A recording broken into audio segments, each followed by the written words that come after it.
नमस्कार विद्यार्थी मित्रांनो, कसे आहात तुम्ही सर्व? बरे आहात ना?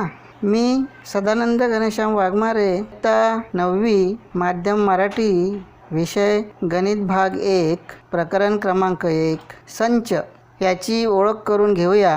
त्याची मूळ संकल्पना म्हणजेच बेसिक कन्सेप्ट समजून घेऊया. चला तर मग शिकूया. काही विशिष्ट वस्तूंचे निरीक्षण करा. खाली दिलेल्या चित्रांचे निरीक्षण करा. पहिल्या चित्रामध्ये काय दिसतं? खो खो खेळणारे विद्यार्थी. उजव्या साईडच्या चित्रामध्ये काय दिसतं? कबड्डी खेळणारे विद्यार्थी. त्याच्या खालच्या चित्रामध्ये उडणारे पक्षी दिसतात आकाशामध्ये. त्याच्या खाली किल्ल्यांचा जुळगा. डावीकडे वेगवेगळ्या प्रकारच्या फुलं दिसतात आणि त्याच्या खाली खूप वह्या ठेवलेल्या दिसतात. म्हणजे वह्या, फुले, पक्षी, किल्ल्या आणि मधोमध संख्या आपल्याला दिसत आहे 0 ते 9 पर्यंत. म्हणजे याच्यामध्ये एक विशिष्ट प्रकारचा शब्द आहे. विशिष्ट प्रकारच्या समूहामध्ये आपल्याला एक विशिष्ट शब्द दिसून येतो.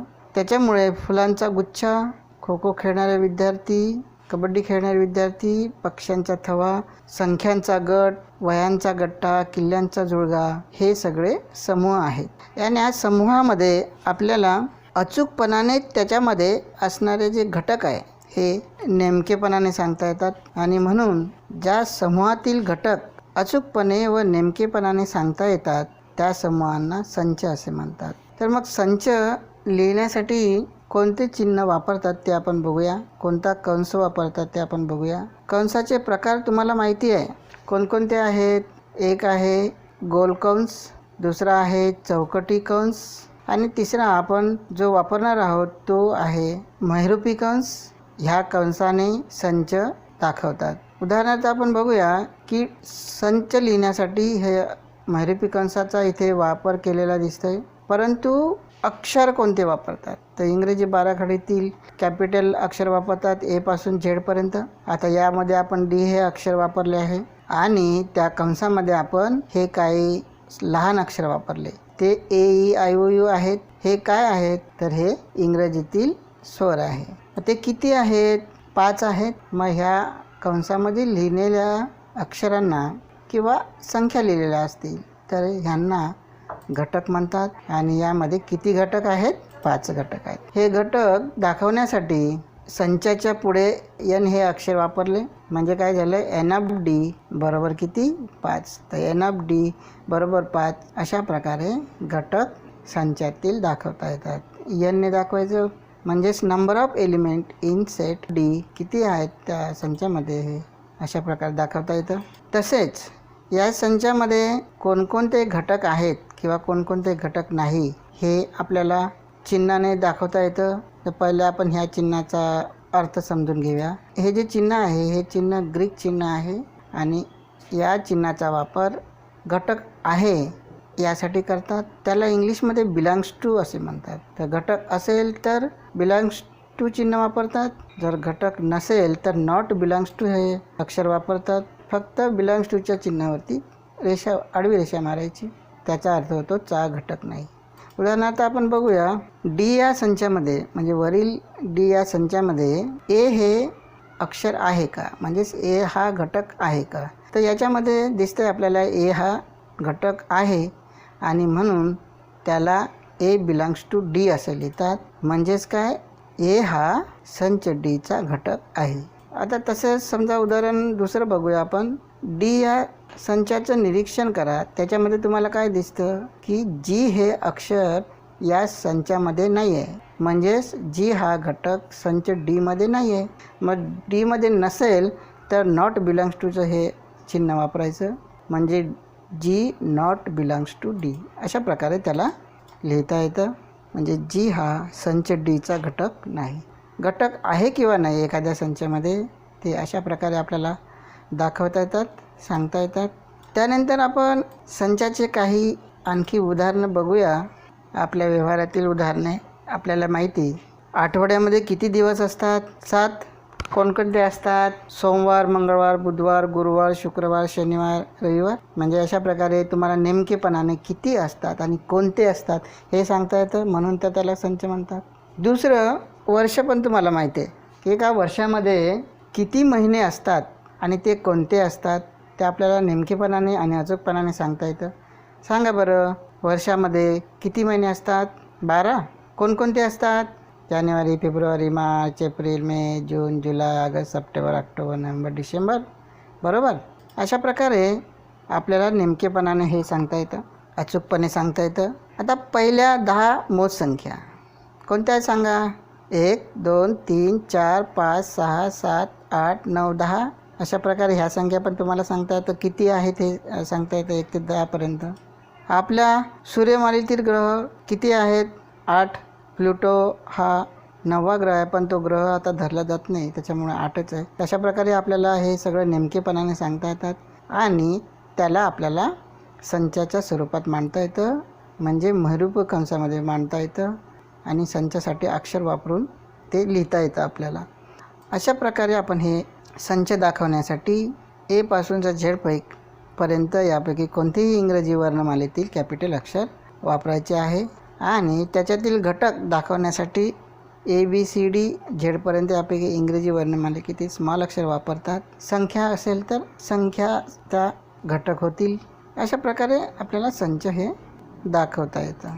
त्यानंतर आपण संख्यांचे संच बघूया. तुम्हाला माहिती आहे, तुम्ही संख्यांचे प्रकार शिकलात. संख्या तुम्हाला माहिती आहेत. आता 8वीपर्यंत जे काही तुम्ही शिकलात संख्या त्या तुम्हाला माहिती आहे.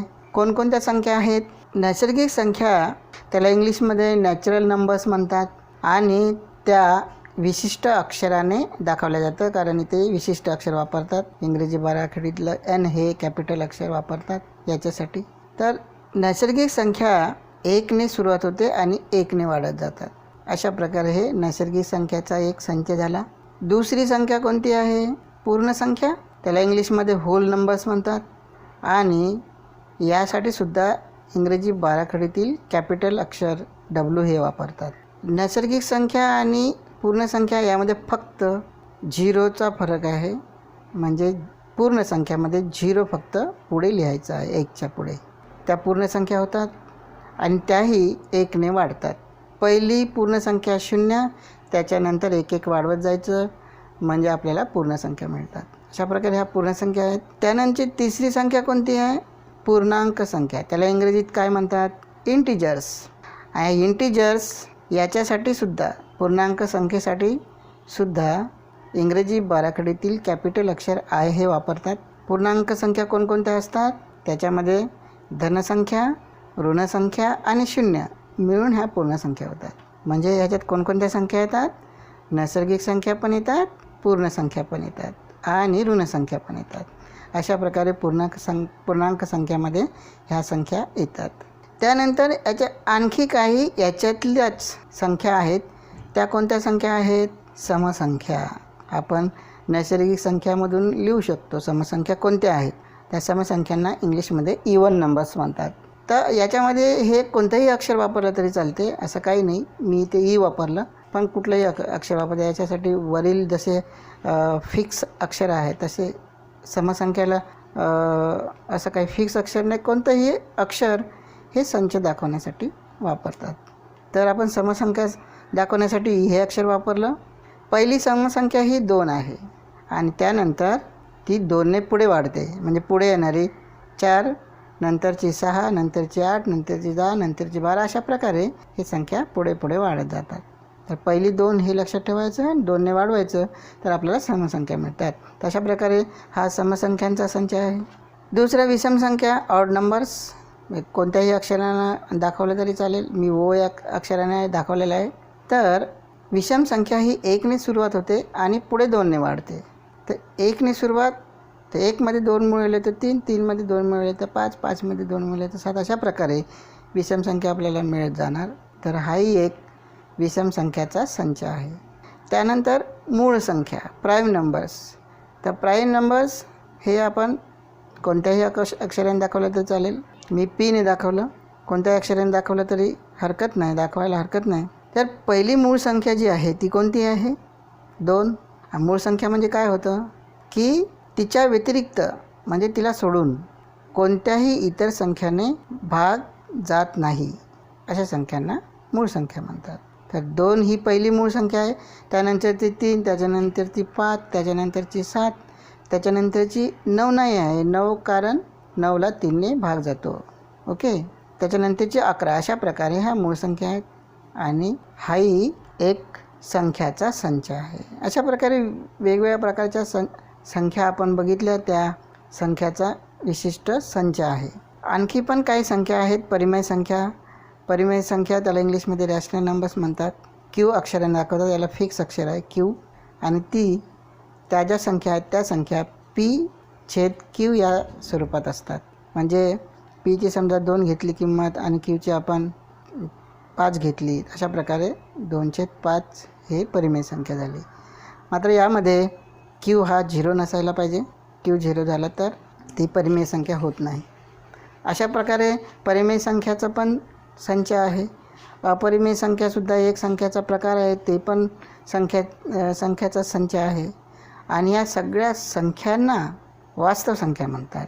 आणि म्हणूनच वास्तव संख्या ह्या सर्व संख्यांचा एक विशिष्ट संच आहे. अशा प्रकारे आपण संख्यांचे संच बघितले.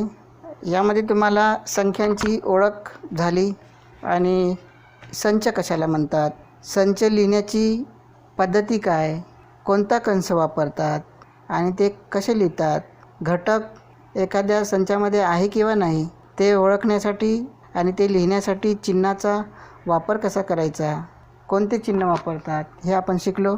मला वाटतं तुम्हाला हे संचाची संपूर्ण ओळख झाली असेल, त्याचा परिचय तुम्हाला झाले असेल, तुम्हाला चांगल्या प्रकारे हे समजलं असेल. पुढच्या तासाला आपण संच लिहिण्याच्या पद्धती शिकूया. धन्यवाद.